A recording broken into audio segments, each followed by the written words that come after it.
ಆದರೆ ಸುಬ್ಬು ನನ್ನ ಪ್ರೀತಿನ ಒಪ್ಕೋತಾನೋ ಇಲ್ವೋ ಅನ್ನೋದೇ ನನಗೆ ಭಯ ಆಗ್ತಿರೋದು. ಯಾಕೆ ಒಪ್ಕೊಳ್ಳಲ್ಲ? ಒಪ್ಕೊಂತಾನೆ. ಅವ್ನು ಒಪ್ಕೊಳ್ಳಿಲ್ಲ ಅಂದ್ರೆ ತಲೆ ಮೇಲೆ ಒಂದು ಕೊಟ್ಬಿಟ್ಟು ಒಪ್ಕೊಳಕ್ ಹೇಳು. ಏಯ್, ನನ್ನ ಹುಡುಗನಿಗೆ ಹೊಡಿಯಕ್ಕೆ ಹೇಳ್ತಿದ್ಯಾ ನೀನು? ಓಹೋ, ಈಗ ನಿನ್ನ ಹುಡುಗ ಅಲ್ವಾ? ಹೌದು, ಮತ್ತೆ ನಿನಗೆ ಭಾವ ಆಗೋನು. ಸ್ವಲ್ಪ ರೆಸ್ಪೆಕ್ಟ್ ಇರಲಿ. ಸರಿ, ಇನ್ನು ಮುಂದೆ ರೆಸ್ಪೆಕ್ಟ್ ಕೊಡ್ತೀನಿ. ಆದ್ರೆ ಅಕ್ಕ, ಅವ್ನು ನಿನ್ನ ಪ್ರೀತಿನ ಯಾಕೆ ಒಪ್ಕೊಳ್ಳಲ್ಲ ಅಂತ ಅನ್ಕೊಂತೀಯ ನೀನು? ಅವನಿಗೆ ನಾನಂದ್ರೆ ಇಷ್ಟ ಅಂತ ನನಗೆ ಗೊತ್ತು. ಆದರೆ ಅದು ಯಾವ ರೀತಿ ಇಷ್ಟ ಅಂತಾನೆ ನನಗೆ ಗೊತ್ತಾಗ್ತಾ ಇಲ್ಲ. ಅವನು ನನ್ನನ್ನು ದೇವತೆ ಹಾಕಿ ಕಾಣ್ತಾನೆ. ಒಳ್ಳೇದಾಯ್ತಲ್ಲ ಮತ್ತೆ. ಎಲ್ಲ ಹುಡುಗರಿಗೂ ಅವ್ರ ಹುಡುಗಿ ದೇವತೆ ಥರನೇ ತಾನೆ. ಬಾಯಲ್ಲಿ ಹೇಳೋದಕ್ಕೂ ಅದನ್ನ ಫೀಲ್ ಮಾಡೋದಕ್ಕೂ ವ್ಯತ್ಯಾಸ ಐತೆ ಪಿಂಕಿ. ಅಕಸ್ಮಾತ್ ಅವನು ನನಗೆ ನಿಮ್ಮ ಮೇಲಿರೋದು ಗೌರವ, ಪ್ರೀತಿ ಅಲ್ಲ ಅಂತ ಹೇಳಿಬಿಟ್ರೆ, ಅಥವಾ ನೀವು ನನಗೆ ಒಂದು ಒಳ್ಳೆ ಫ್ರೆಂಡು, ಲವ್ವರ್ ಆಗೋದಕ್ಕೆ ಸಾಧ್ಯನೇ ಇಲ್ಲ ಅಂತ ಹೇಳಿಬಿಟ್ರೆ? ಅಕ್ಕ, ನೀನು ಯಾವ ಕಾಲದಲ್ಲಿದ್ಯಾ?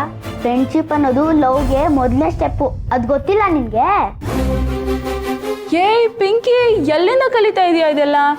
ಎಲ್ಲಿಂದ ಕಲಿತಿದ್ಯಾ ಅಂದ್ರೆ ನಾನು ಮೂವಿ ನೋಡಲ್ವಾ, ಅಲ್ಲಿಂದ. ತಪ್ಪು ಪಿಂಕಿ.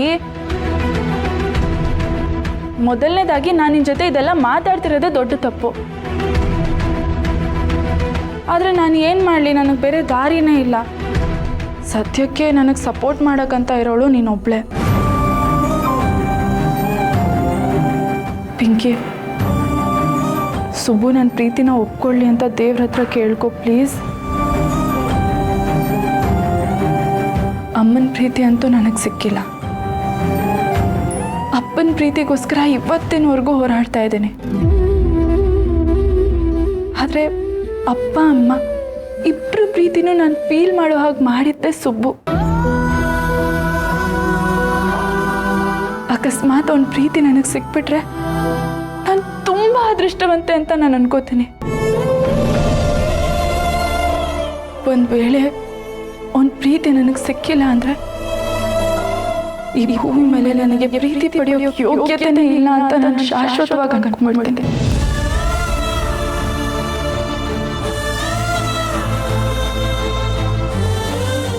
ಸುಬ್ಬು ಪ್ರೀತಿ ನಿನಗೆ ಸಿಕ್ಕಿದ್ರೆ ನಿನ್ನ ಜೀವನ ಏನೋ ಚೆನ್ನಾಗಿರುತ್ತೆ ಅಂತ ನೀನು ಅಂದ್ಕೊಂಡಿದ್ಯಾ ಶ್ರಾವಣಿ.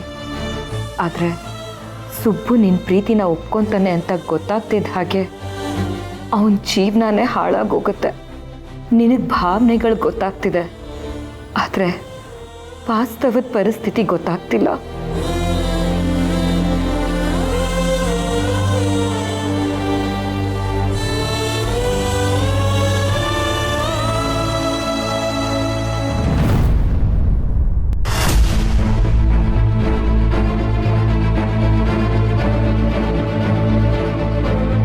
ಅಕ್ಕ, ಏನು ಯೋಚನೆ ಮಾಡ್ತಿದ್ಯಾ? ಓ, ನಿನ್ನ ಮಗಳು ಹೋಗಿರೋ ಕೆಲಸ ಮಾಡಿರ್ತಾಳೆ ಅಂತೀಯಾ? ಇನ್ನೇನು ಮಾಡ್ಕೊಂಡು ಬರ್ತಾಳೆ? ಆ ಸುಬ್ಬಿಗೆ ಮದುವೆಗೆ ಒಪ್ಸಿ, ಅಮ್ಮ 2 ಮದುವೆ ಒಂದೇ ಮಂಟಪದಲ್ಲಿ ಮಾಡಿ ಮುಗಿಸ್ಬಿಡಿ ಅಂತ ನನ್ನ ತಲೆ ಮೇಲೆ ಕೂತ್ಕೊತಾಳೆ. ಈಗ ನೋಡು, ಅದು ಒಂಥರ ಒಳ್ಳೇದೇ ಆಯ್ತಲ್ಲಕ್ಕ. ಅವ್ರ ಖರ್ಚಲ್ಲೇ ನಮ್ಮನೆ ಹೆಣ್ಮಗಳು ಮದುವೆ ಮಾಡಿ ಮುಗಿಸ್ಬೋದು. ನೀನೇನು ಹೀಗೆ ಮಾತಾಡ್ತಿದ್ಯಾ? ಅಲ್ಲ, ಇರೋ ಒಬ್ಬ ಮಗಳಿಗೆ ಚೆನ್ನಾಗಿ ಖರ್ಚು ಮಾಡಿ ಅದ್ದೂರಿಯಾಗಿ ಮದುವೆ ಮಾಡ್ದಿರೋದಕ್ಕೆ ನಮಗೆ ಅಂತದ್ದೇ ಇದ್ರೆ ಏನು ಬಂದಿರೋದು? ಒಂದೇ ಛತ್ರದಲ್ಲಿ 2 ಮದುವೆ ಮಾಡ್ಬೇಕಂತೆ. ಚೆನ್ನಾಗಿ ಹೇಳ್ತೀಯ ನೀನು. ಹಾದಿ ಬೀದಿಲಿ ಹೋಗೋರ್ಗೆಲ್ಲ, ಬಿಕಾರಿಗಳಿಗೆಲ್ಲ ನನ್ನ ಮಗಳು ಕೊಡಕ್ಕಾಗತ್ತಾ? ಬಿಕಾರಿ ಅಲ್ಲಕ್ಕ, ಬೀಗ್ರು ಅಂತ ಹೇಳು. ಅಲ್ಲಕ್ಕ, ಮಿನಿಸ್ಟ್ರು ಮನೆಗೆ ಪರಿಚಯ ಇರೋದ್ ಕಾರಣಕ್ಕೆ ಆ ಮನೆಯಿಂದ ಹೆಣ್ಣು ತರ್ತಾ ಇದ್ದೀವಿ ನಾವು. ನೋಡು, ಸುಬ್ಬು ಕೂಡ ಮಿನಿಸ್ಟ್ರಿಗೆ PA ಅಂದಮೇಲೆ ಒಳ್ಳೇದೇ ಆಯ್ತಲ್ಲಕ್ಕ. ಸುಮ್ಮನೆ ಇರ್ತೀಯ ಸರ್ಸು ನೀನು? ಎಲ್ಲದಕ್ಕೂ ಅದೊಂದು ವಿಷಯನೇ ಎತ್ಕೊಂಡು ಮಾತಾಡಬೇಡ ನೀನು. ಅವ್ರ ಮನೆಯಿಂದ ಹುಡುಗಿ ತರ್ತಾ ಇರೋದು ನಿಜಾನೇ, ಆದರೆ ಅವಳು ಸ್ವಲ್ಪ ಓದ್ಕೊಂಡಿದ್ದಾಳೆ. ನಾಳೆ ಯಾವುದೋ ಒಂದು ಕೆಲಸಕ್ಕೆ ಸೇರಿ ಒಂದಷ್ಟು ಇಷ್ಟೋ ಸಂಬಳ ತರ್ತಾಳೆ, ಅದಕ್ಕೆ ಮದುವೆ ಮಾಡ್ಕೊಡ್ತಾ ಇರೋದು. ಆದರೆ ಇವನಿದಾನಲ್ಲ ಸುಬ್ರಹ್ಮಣ್ಯ, ಮಿನಿಸ್ಟ್ರಿಗೆ PA ಅಷ್ಟೇ, ಇವನೇನು ಮಿನಿಸ್ಟ್ರ್ ಅಲ್ಲ. ಅಕ್ಕ, ನೀನು ಅದೇ ತಪ್ಪು ತಿಳ್ಕೊಂಡಿರೋದು.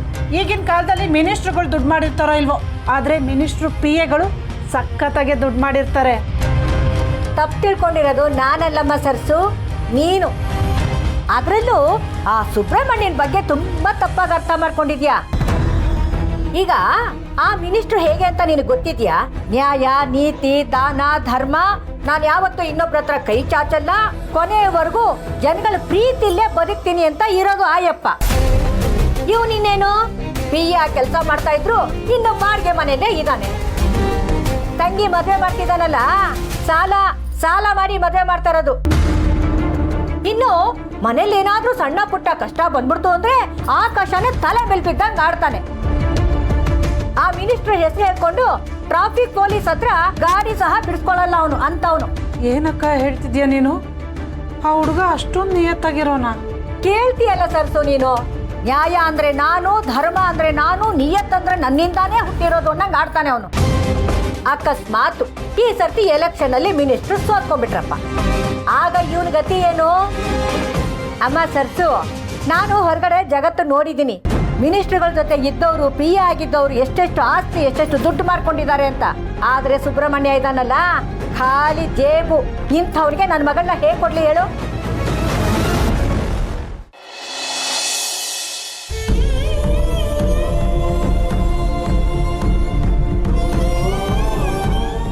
ನಾನೇನು ಮಾಡಲಿ?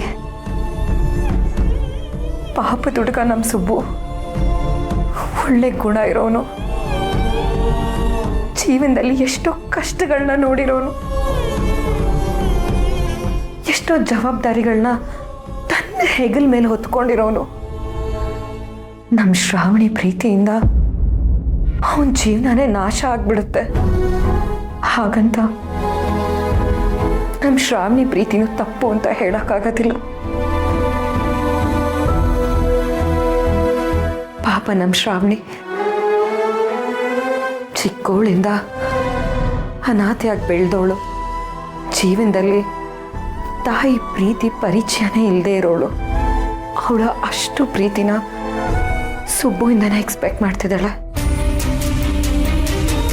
ಅವಳಿಗೆ ಸುಬ್ಬು ಸಿಕ್ಕಿದ್ರೆ ಜೀವನದಲ್ಲಿ ತುಂಬ ಸಂತೋಷವಾಗಿರ್ತಾಳೆ. ಆದರೆ ಅವಳಿಗೆ ಸುಬ್ಬು ಪ್ರೀತಿ ಸಿಗೋದು ಅಷ್ಟು ಸುಲಭ ಅಲ್ಲ.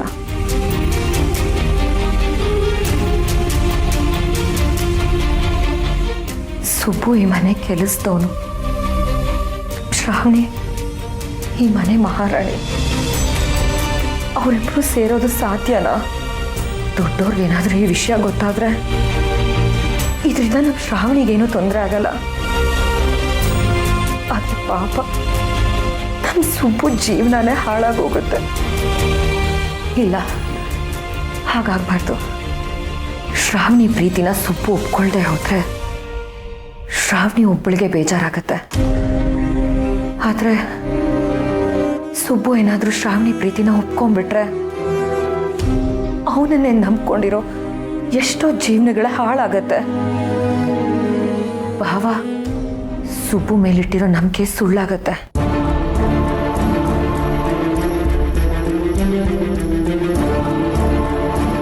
ಇಲ್ಲ, ಈ ವಿಷಯನ ಸುಬ್ಬು ಹತ್ರ ಮಾತಾಡೋದೇ ಸರಿ. ಯಾವುದೇ ಕಾರಣಕ್ಕೂ ಒಪ್ಕೊಂಬೇಡ ಸುಬ್ಬು ಅಂತ ನಾನೇ ಅವನ್ನ ಕೇಳ್ಕೊತೀನಿ.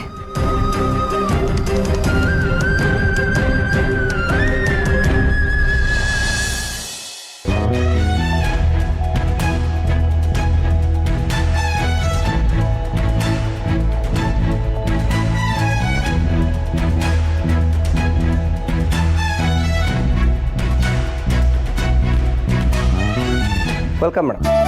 ಹಾಯ್, ನಾನು ಹೇಳಿದ್ದೆಲ್ಲ ರೆಡಿ ಇದೆ ತಾನೆ? ಎಲ್ಲ ರೆಡಿ ಆಗ್ತದೆ ಮೇಡಮ್. ನಾನು ಸ್ವಲ್ಪ ಹೊತ್ತಲ್ಲಿ ನೀವು ಹೇಳಿದಾಗ ಎಲ್ಲ ಅರೇಂಜ್ ಆಗುತ್ತೆ ಮೇಡಮ್. ಸರಿ, ಹಾಗಾದರೆ ಅದ್ರಲ್ಲಿ ಲೇಟ್ ಮಾಡಬೇಡಿ.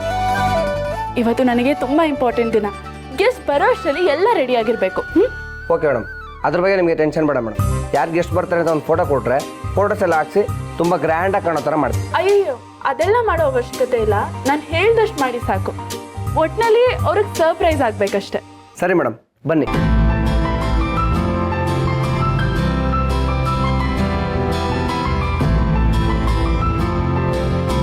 ಸುಬ್ಬು, ಎಷ್ಟೊತ್ತಿಗೆ ಬರ್ತೀಯ ನೀನು? ನೀನು ಬೇಗ ಬರಲಿ ಅಂತಾನೂ ಅನ್ನಿಸ್ತಾ ಇದೆ, ಸ್ವಲ್ಪ ಲೇಟಾಗಿ ಬಾ ಅಂತಾನೂ ಅನ್ನಿಸ್ತಾ ಇದೆ. ಎಕ್ಸಾಮ್ ಬೇಗ ಮುಗಿಲಿ ಅಂತ ಅನ್ಕೋತೀವಿ, ಆದರೆ ಎಕ್ಸಾಮ್ ಹತ್ರ ಬರ್ತಿದ್ದ ಹಾಗೆ ಯಾಕಾದ್ರೂ ಹತ್ರ ಬಂತು ಅಂತ ಅನ್ಕೋತೀವಿ. ಇವತ್ತಿನ ದಿನ ನನ್ನ ಪಾಲಿಗೆ ಪ್ರೇಮ ಪರೀಕ್ಷೆ. ಈ ಪರೀಕ್ಷೆಯಲ್ಲಿ ನಾನು ಪಾಸ್ ಆಗಲೇಬೇಕು. ಆದರೆ ನನ್ನ ಪ್ರಶ್ನೆಗೆ ಆನ್ಸರ್ ನೀನು ಮಾಡಬೇಕು ಸುಬ್ಬು. ಅಯ್ಯೋ ದೇವ್ರೆ, ಸುಬ್ಬು ಏನು ಹೇಳ್ತಾನೋ ಏನೋ, ನೆನೆಸ್ಕೊಂಡ್ರೇ ಭಯ ಆಗ್ತಿದೆ.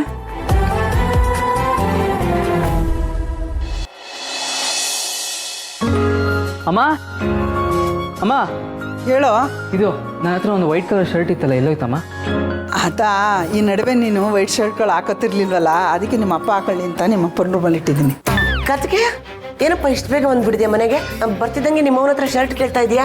ಏನು ಎಲ್ಲಾದ್ರೂ ಹೊರಗಡೆ ಹೋಗ್ತಿದ್ಯಾ? ಹೋಗಂತ ಮತ್ತೆ ಒಂದು ಮುಖ್ಯವಾದ ಕೆಲಸ ಇತ್ತು, ಅದಕ್ಕೇನೆ. ಮುಖ್ಯವಾದ ಕೆಲಸನ?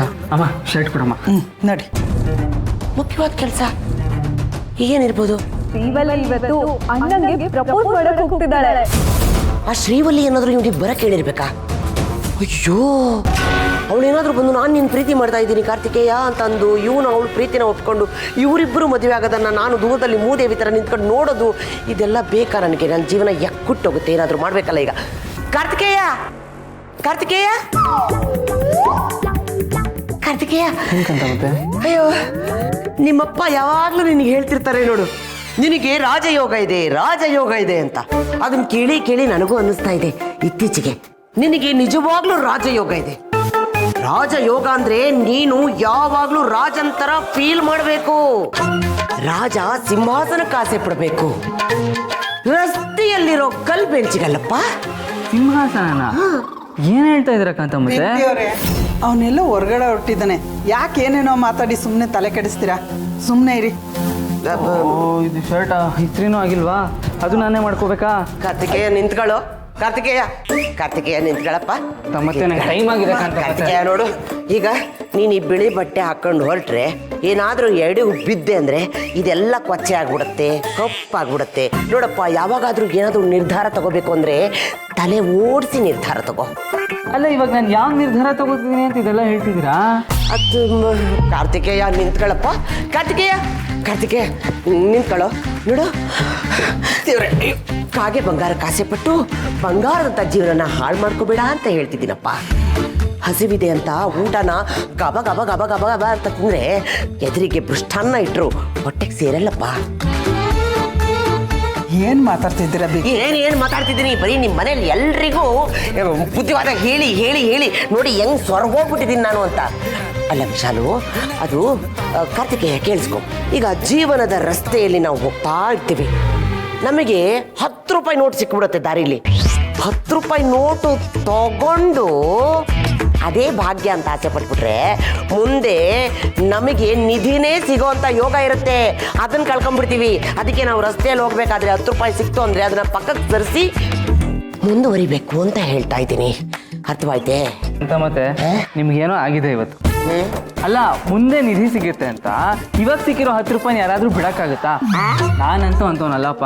ನಾನು ಇವಾಗ ಸಿಕ್ಕಿರೋ 10 ರೂಪಾಯಿನೂ ಇಟ್ಕೋತೀನಿ, ಮುಂದಕ್ಕೆ ಸಿಗೋ ನಿಧಿನೂ ಎತ್ಕೋತೀನಿ. ನಾನು ನಿನ್ನ ಬಗ್ಗೆ ಏನೇನೋ ಅನ್ಕೊಂಡಿದ್ನಲ್ಲೋ ಕಾರ್ತಿಕೇಯ, ನಿನಗಿಬ್ರು ಬೇಕಾ? ಇಬ್ರ?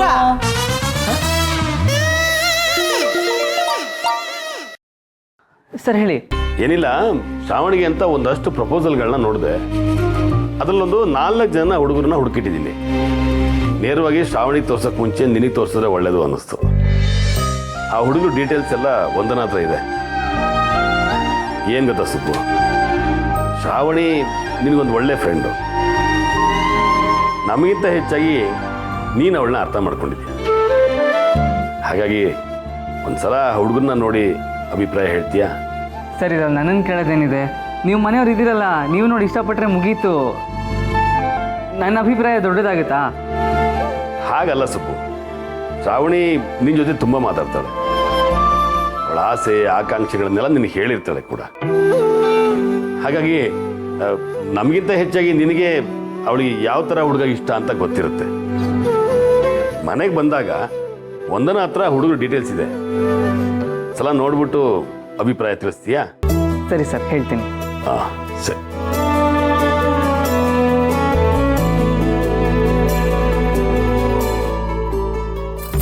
ಕಾರ್ತಿಕೇಯ, ಏನಪ್ಪ ಯೋಚನೆ ಮಾಡ್ತಿದ್ಯಾ? ಏನಂದ್ರು ಸುರೇಂದ್ರ ಅಣ್ಣ?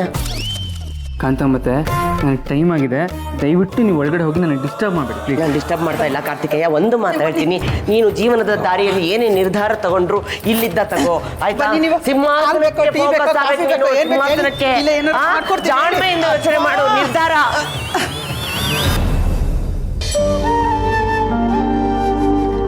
ಶ್ರಾವಣಿ ಮೇಡಮು ಮಗು ಇದ್ದ ಹಾಗೆ, ಅವ್ರು ಯಾರನ್ನಾದರೂ ಇಷ್ಟಪಟ್ಟರೆ ತುಂಬ ಹಚ್ಕೊಂಡ್ಬಿಡ್ತಾರೆ. ಆದರೆ ಯಜಮಾನರು ಹಾಗಲ್ಲ. ಶ್ರಾವಣಿ ಮೇಡಮ್ ಜೀವನದ ಬಗ್ಗೆ ಸರಿಯಾಗಿ ತಿಳ್ಕೊಂಡು ಒಂದು ತೀರ್ಮಾನ ತಗೋತಾರೆ. ಶ್ರಾವಣಿ ಮೇಡಮ್ಗೆ ಯಾರು ಇಷ್ಟ ಅನ್ನೋದನ್ನು ನಾನಾಗಲಿ ಮನೆಯವರಾಗಲಿ ಅಥವಾ ಶ್ರಾವಣಿ ಮೇಡಮೇ ತೀರ್ಮಾನ ಮಾಡೋದಕ್ಕಿಂತ ಯಜಮಾನರು ತೀರ್ಮಾನ ಮಾಡಿದ್ರೇ ಒಳ್ಳೆಯದು. ಆದರೂ ನನ್ನ ಮೇಲೆ ವಿಶ್ವಾಸ ಇಟ್ಟು ಸುರೇಂದ್ರ ಸರ್ ಹೇಳ್ತಿದ್ದಾರೆ ಅಂದರೆ ಒಂದ್ಸರಿ ಹೋಗಿ ಆ ಹುಡುಗರನ್ನ ನೋಡ್ಬೋದು.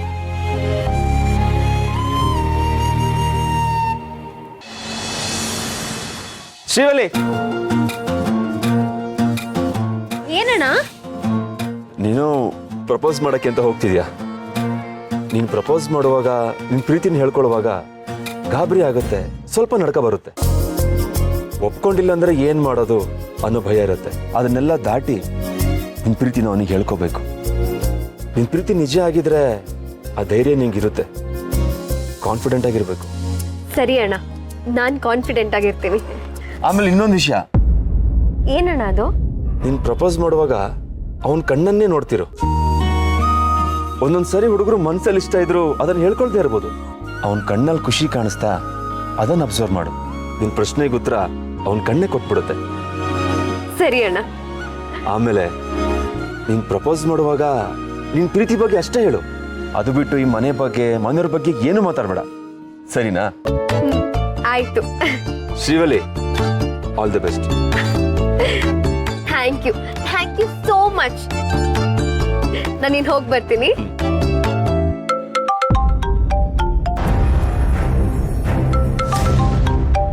ಇದೇನಣ್ಣ ಇದು? ಬರ ನಿನಗ್ ಕಾಲ್ ಮಾಡೋದ್ ಬಿಟ್ಟು ನನಗ್ ಕಾಲ್ ಮಾಡ್ತಿದ್ದಾಳೆ. ವರನ ನಾನು ಈಗಷ್ಟೇ ಅವಳ ಹತ್ರ ಮಾತಾಡದ್ನಲ್ಲ, ಏನು ಅಂತ ಕೇಳು. ಹಲೋ ವರ, ನಾನು ಇವತ್ತು ಎಲ್ಲಿಗೆ ಹೋಗ್ತಿದ್ಯಾ ಅನ್ನೋದು ಗೊತ್ತು, ಏನಕ್ಕೆ ಹೋಗ್ತಿದ್ಯಾ ಅನ್ನೋದು ಗೊತ್ತು, ಆದ್ರೆ ಇವತ್ತು ಮಾತ್ರ ಹೋಗ್ಬೇಡ. ಯಾಕೆ ಹೀಗೆ ಹೇಳ್ತಿದ್ಯಾ? ಅಯ್ಯೋ ಶ್ರೀವಲ್ಲಿ, ನಾನು ಸ್ವಲ್ಪ ಹೇಳದ್ ಕೇಳು. ಇವತ್ತು ದಿನ ಚೆನ್ನಾಗಿಲ್ವಂತೆ, ಏನೇ ಮಾಡಿದ್ರು ಎಡ್ವರ್ಟ್ ಆಗತ್ತಂತೆ. ಅದಕ್ಕೆ ನೀನ್ ಬೇರೆ ನಿನ್ ಪ್ರೀತಿನ ಹೇಳ್ಕೊಬೇಕು ಅಂತ ಹೋಗ್ತಿದ್ಯಾ. ನಿನ್ ಪ್ರೀತಿ ಸಕ್ಸಸ್ ಆಗ್ಬೇಕು, ನಾನಿನ್ನ ಅದಕ್ಕೆ ಅಂತ ಕರಿಬೇಕು. ಇದೆಲ್ಲ ಆಗ್ಬೇಕು ಅಂದ್ರೆ ಒಳ್ಳೆ ದಿನ ನೋಡಿ ಹೋಗಿ ಪ್ರಪೋಸ್ ಮಾಡ್ಬೇಕು. ಕುಡಿಲಿ. ಶ್ರೀವಲ್ಲಿ, ನೋಡು, ನೀನ್ ಯಾವತ್ತಿದ್ರೂ ನಮ್ಮನೆ ಸೊಸೆ ಹಾಗೆ ಬರ್ಬೇಕು. ಅದೇ ಕಣೆ ನಮ್ಮೆಲ್ಲರೂ ಆಸೆ ಕೂಡ. ಆದ್ರೆ ಇವತ್ತ್ಯಾಕೋ ಗ್ರಹಗತಿಗಳು ಚೆನ್ನಾಗಿಲ್ವಂತೆ. ಇಡೀ ದಿನದಲ್ಲಿ ಶುಭಗಳಿಗೆ ಅನ್ನೋದೇ ಇಲ್ವಂತೆ. ನೋಡು, ನನ್ನ ಮಾತು ಕೇಳು. ಇವತ್ತು ಪ್ರಪೋಸ್ ಮಾಡೋದನ್ನ ಇನ್ಯಾವತ್ತಾದ್ರೂ ಪ್ರಪೋಸ್ ಮಾಡಿವಂತೆ. ಇವತ್ತು ಬೇಡ ಕಣೆ, ಪ್ಲೀಸ್. ಸರಿ ಅಕ್ಕ, ಹಾಗೆ ಮಾಡ್ತೀನಿ. ಜಾಣೆ ನೀನು. ಸರಿ ಕಣೆ. ಏನು ಒಪ್ಕೊಂಡ್ಲು ಸದ್ಯ. ಶಿವಲಿ, ಏನಂತೆ? ಅಣ್ಣ, ಇವತ್ತು ದಿನ ಚೆನ್ನಾಗಿಲ್ವಂತೆ. ಇವತ್ತು ಪ್ರಪೋಸ್ ಮಾಡಬಾರ್ದಂತೆ ಅಣ್ಣ. ಕರ್ಮ, ನೀನ್ ಅವಳ ಮಾತು ನಂಬ್ಕೊಂಡು ಹೋಗದೆ ಇರ್ಬೇಡ. ಹೋಗ್ಬೇಕು ಅಂತ ಮನ್ಸು ಮಾಡಿದ್ಯಾ, ಇಷ್ಟೆಲ್ಲ ಪ್ರಿಪೇರ್ ಆಗಿದ್ಯಾ. ನಿನ್ ಮನ್ಸಲ್ಲಿರೋ ಪ್ರೀತಿ ನಿಜ ಆಗಿದ್ರೆ ಒಳ್ಳೆ ದಿನ ಕೆಟ್ಟ ದಿನ ಅಂತ ಯಾವ್ದೂ ಇರಲ್ಲ. ನಿನ್ಮೇಲ್ ಸುಬ್ಬು ಪ್ರೀತಿ ಇದ್ರೆ ಈ ತರ ದಿನಗಳು 1000 ಬದಲಾಗ್ಬೋದು, ಆದ್ರೆ ಆ ಪ್ರೀತಿ ಮಾತ್ರ ಬದಲಾಗಲ್ಲ. ಇವತ್ತೇ ಈಗಲೇ ಹೋಗಿ ಪ್ರಪೋಸ್ ಮಾಡು. ಆಗೋದೆಲ್ಲ ಒಳ್ಳೇದಕ್ಕೆ. ಒಳ್ಳೇದೆಲ್ಲ ಬೇಗ ಆಗ್ಬಿಡ್ಬೇಕು. ಹೌದಲ್ವಾ? ನೀನ್ ಹೇಳ್ತಿರೋದೆಲ್ಲ ಸರಿಯಾಗೇ ಇದೆ. ನಾನು ಇವತ್ತೇ ಹೋಗಿ ಸುಬ್ಬು ಪ್ರಪೋಸ್ ಮಾಡ್ತೀನಿ. ಬರ್ತೀನಿ. ಶ್ರೀಯಲ್ಲಿ, ನಾನು ಹೇಳಿರೋದೆಲ್ಲ ನೆನಪಿದೆ ತಾನೆ? ಅಯ್ಯೋ ಅಣ್ಣ, ನೀನ್ ಹೇಳಿದ್ ಎಲ್ಲಾನು ನೆನಪಿದೆ. ನಂಗೆ ಆಲ್ರೆಡಿ ಲೇಟ್ ಆಗಿದೆ. ಬಾಯ್.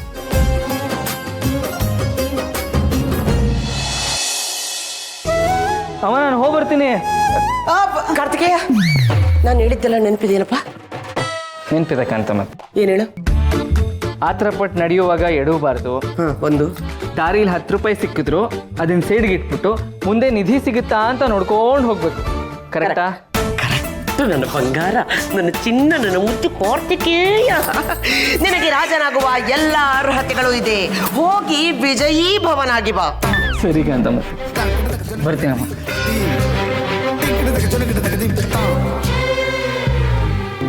ಸುಬ್ರಹ್ಮಣ್ಯ, ಏನೋ ಆಗಿದೆ ಅಮ್ಮನಿಗೆ.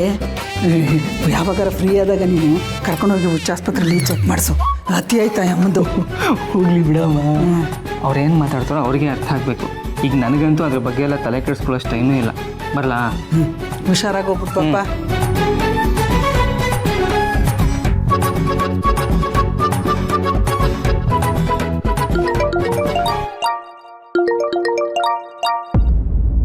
ಮೇಡಮ್ ಹೇಳಿ.